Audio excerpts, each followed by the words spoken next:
Folks, in California, a high school football team season gets canceled after a video of some players conducting a slave auction goes viral. Watch this.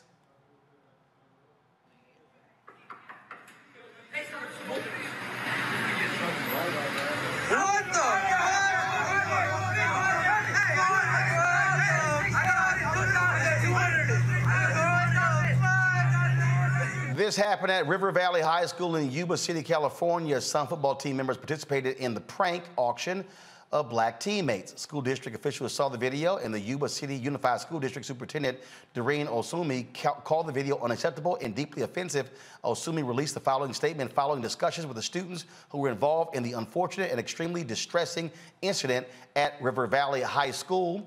I can confirm that those who participated will not be playing the rest of the season. They violated our student-athlete code of conduct, which they all signed and committed to follow, and that will not be ignored or minimized. As a result, we do not have the necessary number of players to safely field the varsity team and must thus forfeit the remainder of the season. The junior varsity team will continue with their season, and sophomores and juniors from the varsity team can join the junior varsity team to finish their season.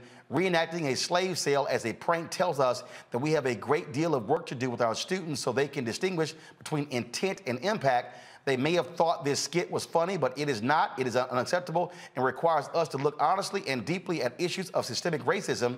We know that corrective action may be required in accordance with policy, but it is education, honest, open discussions, and instruction that will guide our students to realize that their choices and actions have consequences. At this time, the district and site administration are working earnestly to identify lessons and programs to help our student body learn from this situation. When students find humor in something that is so deeply offensive, it tells me that we have an opportunity to help them expand their mindset to be more aware, thoughtful, and considerate of others. Omakongo, here's one thing that also jumps out. If that was my son or nephew, and that was standing right there. Hello. Hashtag team whip that ass will be. Y'all think I see?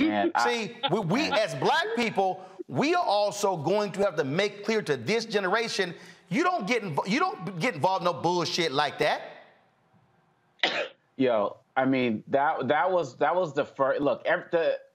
The response from Superintendent was perfect in terms of hitting all of the right tones. But my mind all day, Roland, has been wrapped on these black students and what they have been taught or not taught at home to feel the need. Because I don't care if this is hazing, I don't care if this is any type of peer pressure. When you are taught as black people to stand on your principles in every way, shape, or form, you in no way, shape, or form participate in something like this. And we have seen all across the country our young black students demonstrate incredible courage and fortitude in the face of serious adversity, whether it be at sporting events, whether it be at Black Lives Matter protests, and just make it. Our young people have made us proud in every single way, but not all of them. And so we really need to find out what is at the heart of something like this, because really, quite honestly, at the end of the day, the reason why this concerns me is twofold. Number one,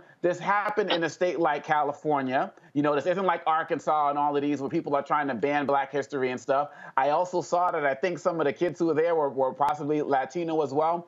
But as we're removing history from the schools, and if we're not teaching it at home and in our communities, we're going to have future generations of more black children who are going to see something like this and think that it's cool because they do not know the history. And all of us here on this show tonight, we all came from communities where we were taught that school is not going to be the primary teacher of our culture. It comes from our home and from our communities. And so in all of our communities across the country, we got to make sure we're snatching up all of our kids right now and make sure they're getting the history and the knowledge that they so far haven't gotten in school, and they're going to get less of if some of these states continue to have their way. Yep. Bottom line is shut it down. Shut it down. We need to shut it down.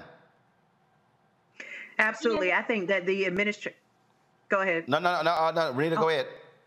Yeah, no, absolutely. The administrator made the right decision in completely just shutting the whole thing down.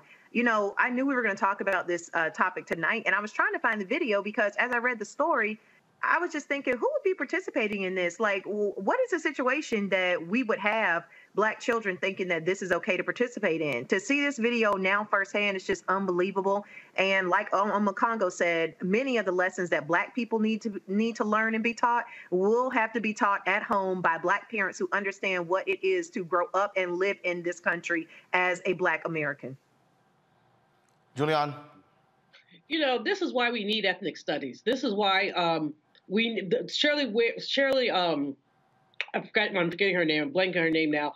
Our Secretary of State has mandated that any student who goes to a community college or a Cal State must take at least one ethnic studies class, and they're trickling it down to the high school, obviously not to that high school. But I looked at those young brothers, I just want to scream, cry. If they were, like you are, Roland, if that was one of my children, I would have knocked them into next week just for participating in such a thing. This is why we need ethnic studies. And these people who don't want to teach critical race theory or anything else, they want to perpetuate this kind of nonsense, and it is unacceptable. The administrator did the absolutely right thing, and some of these youngins who think they're going someplace on a football scholarship, they now pretty much have been disqualified because the rest of their season is blank. But it's beyond the football and scholarships. It's the acceptance of anti-Blackness that permeates our nation, whether it's California or not, permeates our nation. Anti-Blackness is real. Historical denial is real. Yep. And this is a perfect example of it. All right, folks, back to our Roland Martin Unfiltered video in just one moment. When we invest in ourselves, we're investing in what's next for all of us. Growing, creating, making moves that move us all forward. Together, we are Black beyond measure. Folks, Black Star Network is here. Oh, no punches! I'm real revolutionary right now. Support this man, Black media. He makes sure that our stories are told. Thank you for being the voice of Black America, Roland. Stay Black. I love y'all. All momentum we have now, we have to keep this going. The video looks phenomenal. See, there's a difference between Black Star Network and Black-owned media and something like CNN. You can't be Black-owned media and be scared. It's time to be smart. Bring your eyeballs home. You dig?